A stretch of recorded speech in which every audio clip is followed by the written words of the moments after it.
Hello, everyone. The clip you're about to hear is from one of our exclusive Patreon episodes on a recent horror release, and just like all of our other episodes, it might include major spoilers for said horror release, so don't listen to it if you haven't already seen it. You've officially been warned.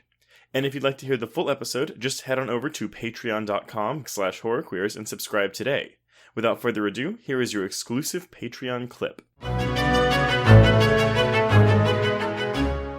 Yeah, a lot of people that we know who are not like the lead writer on a major website or who don't live on the coast, like people were getting screeners at 9 p.m. on Thursday night. Okay, so listeners, normally that spells doom. It is okay, the studio does not have confidence in this movie. And I would actually argue that they don't have confidence in this movie because I don't think they knew how to sell this movie. No.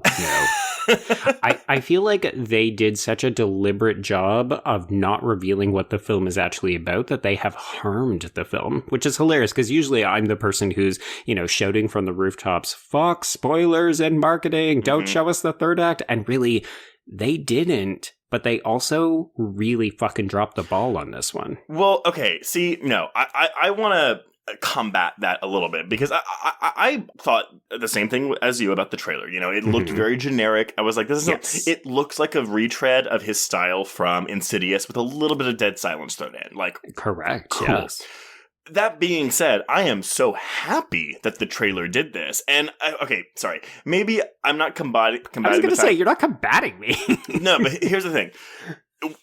They are fucked whether they do or they don't, because they're fucked right now with money because they didn't like give away enough. But here's the thing: if they had, then it would be like, oh my god, I can't believe they spoiled that in the trailer, Or it would have been so stupid, like people would have thought that the movie was very dumb, and therefore they wouldn't have gone into it thinking, oh well, this is just kind of generic. Like watching people trace the trajectory of their reactions, like, it's fine, I'm a little bit bored. What the fuck? Holy shit, this ending. So, there is no winning when you got that kind of arc in the narrative. Well, and that's the thing, right? And then granted, I'm going to tell you right now, I've seen some people that were like, well, I turned it off an hour in because it was so bad. And I'm just like, it takes a lot for me to want to turn off a movie. I didn't get any, red flags.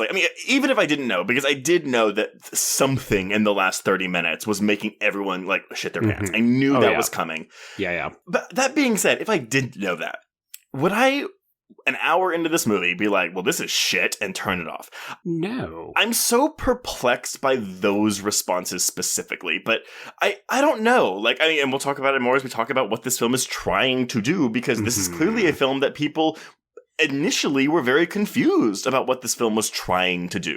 Well, I think that there are some people who don't appreciate the comedy and they can't figure out if the film is meant to be doing what it is doing, or they mistake it and think that it's bad.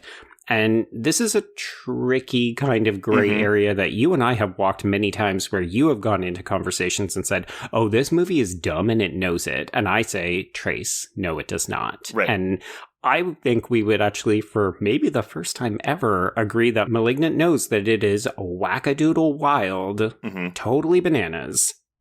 And I think it actually knows that and leans into it. And that's why I consider the film a success, but I can totally see people misreading that. I can too, but then my thing is, okay, well, what do you want? And not you specifically, not you, it's the general you, it's like, okay, should it have gone even sillier? Because I do think also that's kind of a thing where the trailer was a bit misleading, right? Because the trailer was misleading about the plot and the tone of this movie. And yeah, very much the tone. The closest thing I can compare that to is actually the marketing for Drag Me to Hell. Because that is a movie that the trailer was marketing. it was very much marketed as a horror movie. And then it was Sam Raimi, the director of the Evil Dead trilogy and the Spider-Man trilogy, returns to reintroduce you to true terror. And that is a movie that people walked out and they were like, well, that was really fucking stupid. And I don't think that, to me, Drag Me to Hell is a much sillier movie than this one, on the surface. You watch that and I'm like, I don't know how you do. I don't know how you watch Drag Me to Hell and don't say, well, that's clearly trying to be funny. An anvil falls on a woman's head and her eyes pop out. Come on. Whereas this one, I do wonder if it's because... Well, I don't even want to say the first 80 minutes is so serious because it's not. No.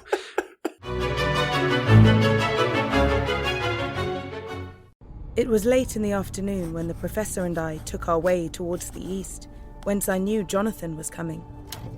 Jonathan Harker has asked me to note this, as he says he is hardly equal to the task, and he wants an exact record kept. Dear Madam Mina, I have read your husband's so wonderful diary. Strange and terrible as it is true. I will pledge my life on it. God preserve my sanity, for to this I am reduced. Safety and the assurance of safety are things of the past. I am in hopes that I shall see more of you at Castle Dracula.